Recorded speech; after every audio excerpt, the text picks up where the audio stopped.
Good morning, everyone, and welcome back to Pokemon Sleep. Just right off the top, apologies if there's any background noise happening through today's episode. Neighbors are having a little bit of work done to their house, so some of that construction noise may filter through. So, sorry. I'm gonna try as best I can to make sure that none of that leaks through. With that, let's move on and check out today's sleep research.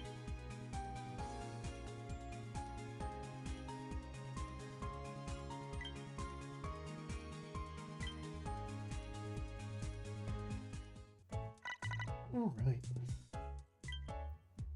First sleep session of the month. 6 minutes less. Oh, okay. Took a little bit longer to get to bed than usual. All right. But still, looks good. Definitely some more slumbering than I've seen in the last couple of days, but more dozing today by a margin of 3%. So pretty tight margins for who's coming out on top. But because we got pseudo balance this week with the event, it's not going to have as much of an impact as it would normally. But thankfully on green grass, it's just kind of a mixed bag. Kind of almost a repeat of yesterday, but we do have a top belly. Let's see who showed up. No incense going either, so it's all just the raw spawns. We have a Marowak, a top belly. Weepin' Bell. I see we got Primate and Skeledirge. That's exclusive to only this week, so that's kind of a fun spawn to see here. And we got Gulpin, Haunter, and Dugtrio. Alright. So no Mimikyu, no Halloween Hat Pikachu, but we do got a couple of ghosts, so thankfully it's still barely staying on theme. And no new sleep styles. Who's hungry? No one. That absolutely tracks. Well, this is the famine that I get for the feast that was yesterday. I've already taken a couple of Haunters home. Skeledirge is the... Yeah, I mean, it's not gonna go home after a single biscuit, but big hit. Alright. We'll get the ball rolling. Any fun free things from today's daily gift? An ingredient ticket, which I can't use here. Alright. That's gonna do it for this morning. Everything else I'm just good on. I don't want to really push it more than that. So, yeah. Save those biscuits for another day. And sure. We've got a nice photo bomb there of technically three other Pokemon in that screenshot, so let's go for it.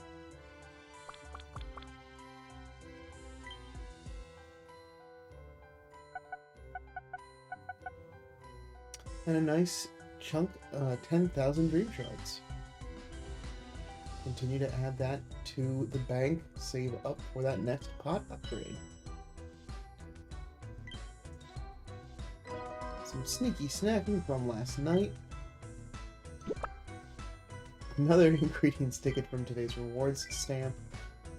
Yesterday, all of the Halloween missions were completed. Stuck to my bedtime last night, so that completes everything but the befriend Pokemon. So hopefully tomorrow we'll get another big burst of Halloween themed spookiness, especially for the Day of the Dead as we get towards the end of this week. Another 200 points added to the premium pass. I'm just going to continue to let that rack up because I need to get back up to 4,000. Usually I start the month with that much, but I did need to replenish my biscuits. This month has been, well, October was particularly a struggle. And now I'm collecting a little early. Just wanted to get as many coffee beans as I could, see if I can make the jelly for you this morning. No news. No medals. But always community research. 45 reports. Much better. Folks catching up on their sleep after All Hallows Eve. Thank you everyone for that. That is much appreciated. Alright, let's see what we can cook. Alright, so I am short on coffee beans again. So, explosion popcorn will be this morning's option. And we really only have enough for one other cook for it.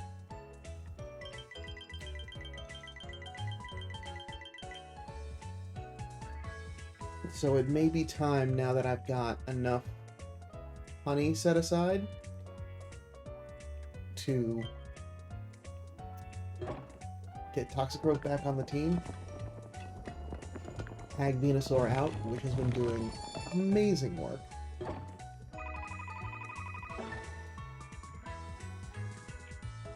Just because if I can't make popcorn and I can't make the jelly, I'm gonna be in a sad place come Sunday.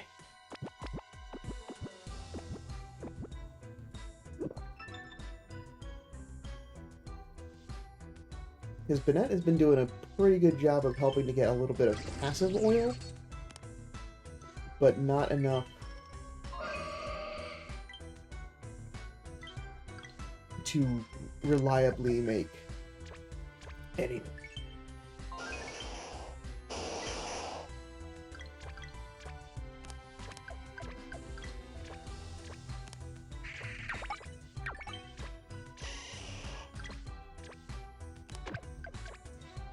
Alright, so I've got him. I do, because Vena should have actually collected from Venusaur sooner. Because that means I will need to make some room for all of these ingredients. Normally I would try to just push off any of the collecting that I can until later on, just to be able to try to maximize the amount of ingredients, because you do get dream shards from selling them off, but I'd much rather just make use of the ingredients than just having them just hang out there. They are useful more as strength than just a couple of dream shards. I mean, there'll come a time where I'm gonna need to level up a Pokemon. I'm gonna be like 2 dream shards short, and like curse you for not selling off an ingredient, but I don't know when that's gonna be. Alright, so now that we've got that squared away, let's get that flip done.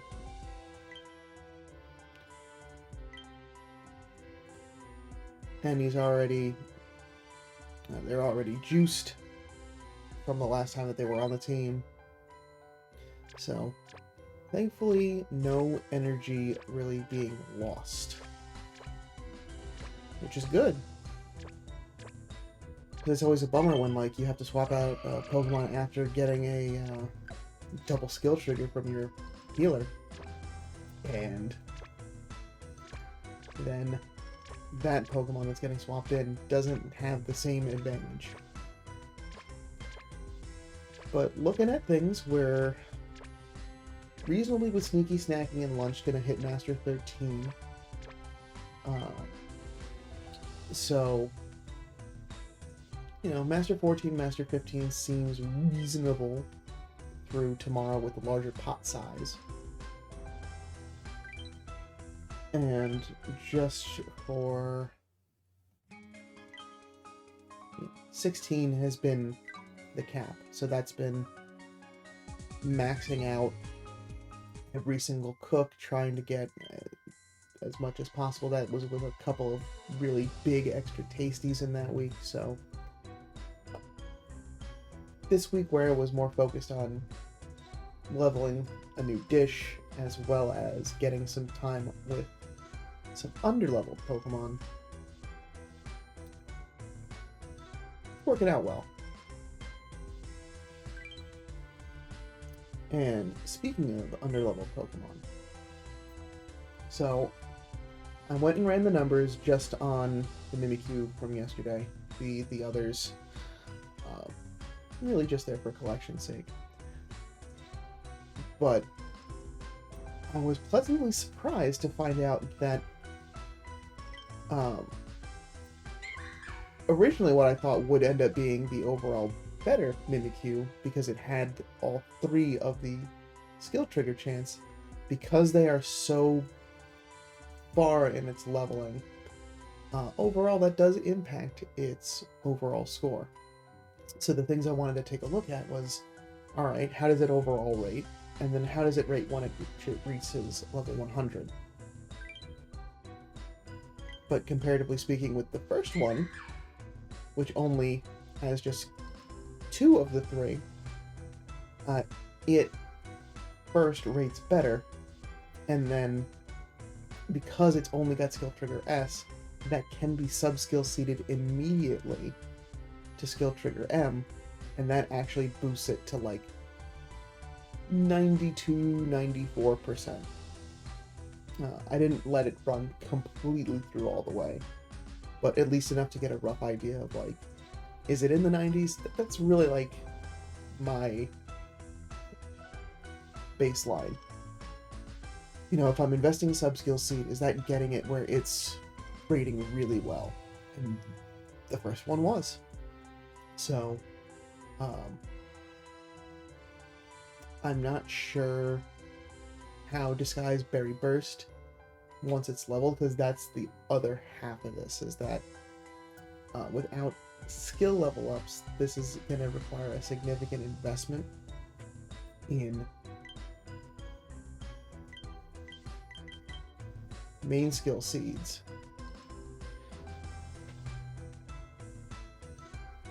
So it can effectively get 20, when it's fully leveled, an additional 26 berries. So effectively almost an entire another carry limit of itself.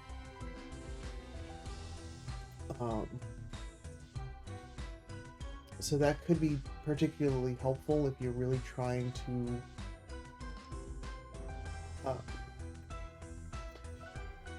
climb ranks of levels by using berry power rather than ingredients. So it's... I'm not sure that I want to field Mimikyu exactly for it, but at least I don't have to struggle to try to catch another one. I think I got some effort on one more of them that's out there, so if another one shows up, hey, great. But I don't have to go as hard as I did yesterday trying to catch him, because, you know, 90% with skill trigger, it's good enough for me. But what did... there was something else I did want to go in here for. Oh, now I remember. Start clicking around in the menus and it'll jog your memory.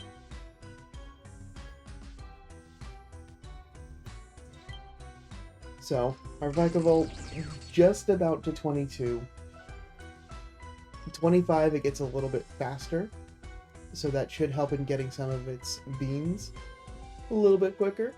But we're still gotta get to 30. That is the ultimate end goal still, so hopefully I can get pretty good coverage again for whatever happens to be next week's meals, and continue to just leave it on the team and let it gather experience, because it'll also very soon, probably within the start of next week. Or,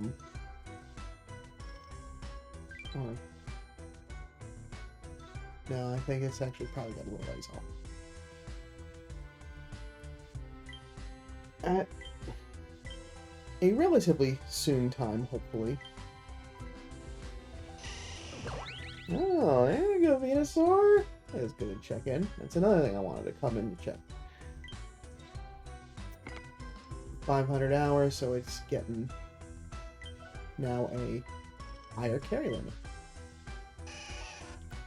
No one else has gotten fielded this week to get more. So I think it's at...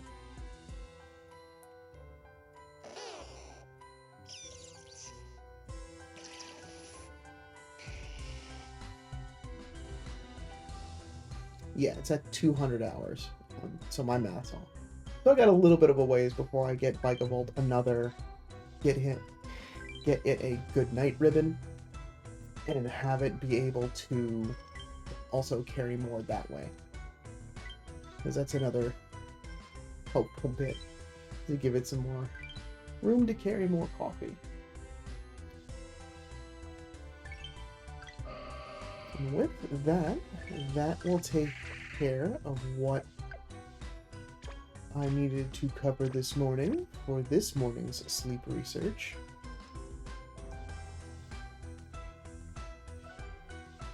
Yeah, covered everything. So thanks so much for stopping by. I hope your Halloween week has been going well. Feel free to let me know in the comments below, and I'll be back tomorrow with some more sleep research. But until then, sleep well.